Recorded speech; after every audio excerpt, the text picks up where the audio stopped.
menyeberangi Sungai Suranti yang alirannya cukup deras. Kalau airnya masih segini bisa sekolah, kalau airnya besar tidak bisa sekolah.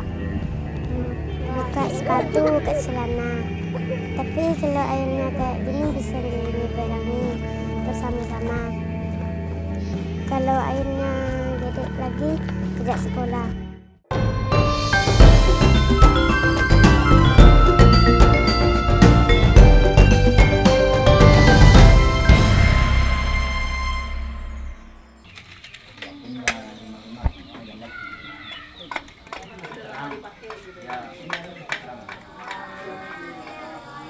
Cahaya temaram dari lampu tempel menemani malam para bocah ini untuk tetap belajar mengaji.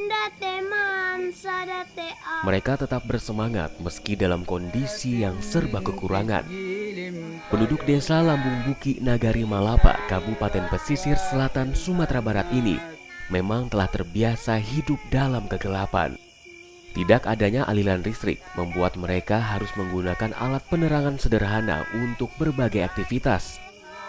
Melalui malam tanpa gemerlap cahaya telah bertahun-tahun mereka lalui. Untuk menghilangkan rasa jenuh dalam kesunyian, biasanya penduduk desa berkumpul di rumah warga yang memiliki mesin genset. Mereka dapat menyaksikan siaran televisi atau sekedar mendengarkan hiburan dari siaran radio. Di tengah pembangunan kota yang serba modern, suasana kontras memang terlihat di desa ini. Aliran listrik menjadi barang langka dan mahal bagi mereka. Adanya lampu togo ini menjadi pelita bagi warga yang tinggal di desa Lambung Buki, Kecamatan Sutra, Pesisir Selatan, Sumatera Barat. Karena tanpa adanya lampu togo ini, keadaan di sini akan menjadi gelap gulita.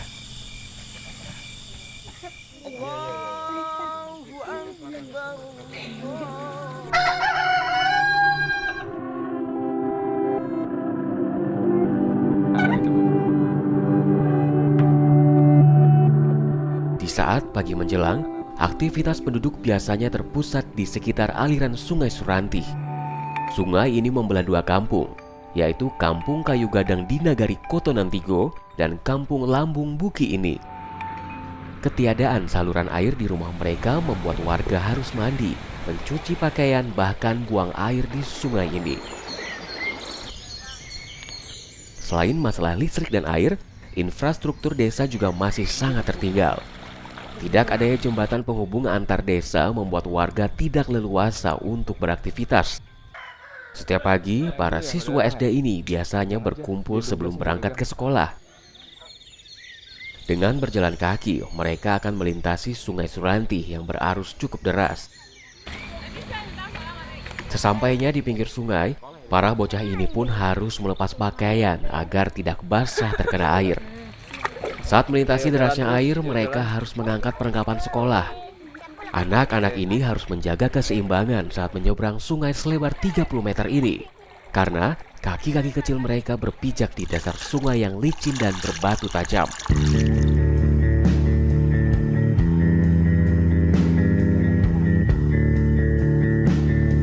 Di saat kering seperti ini, debit air hanya setinggi lutut orang dewasa. Namun saat musim penghujan tiba, maka akses jalan akan terputus dan mereka harus bersabar untuk tidak bersekolah. Harinya seperti ini, mereka harus menyeberangi Sungai Suranti yang alirannya cukup deras. Nah, kalau misalkan ketinggian air seperti ini memang masih dapat dikatakan normal ataupun mereka masih dapat melaluinya. Tapi kalau misalkan air lebih tinggi, mereka tidak bisa melaluinya lagi.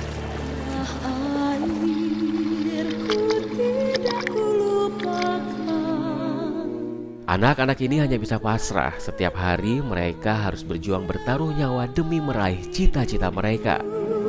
Kalau airnya masih segini bisa sekolah, kalau airnya besar tidak bisa sekolah. Buka sepatu, buka celana.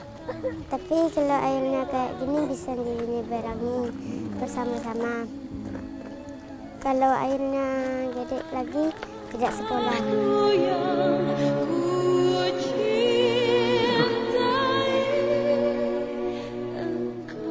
Tak jauh berbeda dengan para siswa SD, warga desa juga harus menyeberang sungai ke desa tetangga untuk mencukupi kebutuhan sehari-hari. Namun sesekali ada juga pedagang keliling yang menjual pakaian. Pakaian tersebut dijajakan dengan sistem cicilan guna memenuhi kebutuhan sandang penduduk di sini. Desa Lambung Buki didiami 60 kepala keluarga. Sebagian besar berprofesi sebagai nelayan, petani, dan pembuat gambir. Di saat musim panen padi telah usai, warga desa melanjutkan menggarap ladang gambir mereka. Gambir adalah sejenis getah yang berasal dari ekstrak remasan daun dan ranting tumbuhan tersebut.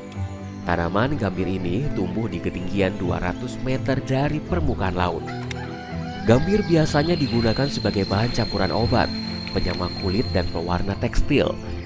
Produk gambir dari desa ini telah diekspor ke beberapa negara seperti Singapura dan India. Daun dan ranting gambir yang telah dipetik akan ditempatkan di sebuah keranjang khusus. Kemudian diikat kencang lalu direbus dalam wadah berisikan air mendidih. Setelah daun dan ranting layu, kemudian ditumbuk dan diperas hingga menghasilkan getah gambir. Setelah diendapkan selama semalam, getah yang telah membeku kemudian dicetak dalam cetakan silinder. Hasilnya akan menyerupai gula merah. Gambir-gambir tersebut kemudian dikeringkan selama beberapa hari. Petani pengolah gambir biasanya menjual hasil olahan mereka ke penampung di seberang desa. Pendapatan dari bertani serta mengolah gambir inilah yang menjadi mata pencarian utama penduduk desa.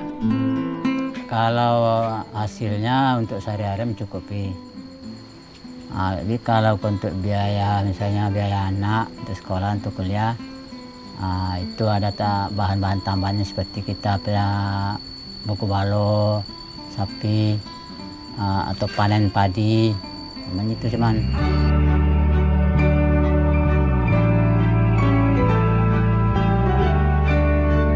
Roda perekonomian di desa ini sebenarnya bisa menjadi lebih baik jika pembangunan jembatan sekitar 2 tahun lalu tak terhenti.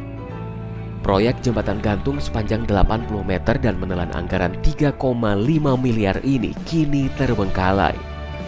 Warga hanya tinggal berangan-angan kapan jembatan tersebut akan dibangun kembali. Selain itu, aliran listrik yang sempat mereka rasakan selama kurang lebih 1 bulan kini juga harus terhenti. Pembangkit listrik tenaga air tidak dapat beroperasi karena turbin penggeraknya rusak. Kini hanya menyisakan tiang-tiang listrik yang tak berfungsi lagi. Untuk mencapai kemajuan di desa ini, desa Lambung Buki, supaya jembatan cepat dia bangun. Yang pertama, yang keduanya, jalan-jalan desa itu kan seperti tanah, dia belum ada pengerasan, kan gitu. Kalau misalnya ada jembatan, udah jalan di pengerasan atau listrik ada, berarti udah penunggu kampung ini kan udah senang ya kan.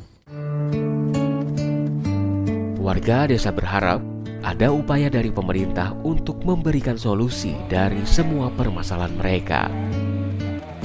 Faris Akbar, Nabil Haris, Pesisir Selatan, Sumatera Barat. Lihat ibu pertiwi sedang bersusah hati, air matamu berlinang, mas intanmu terkenang.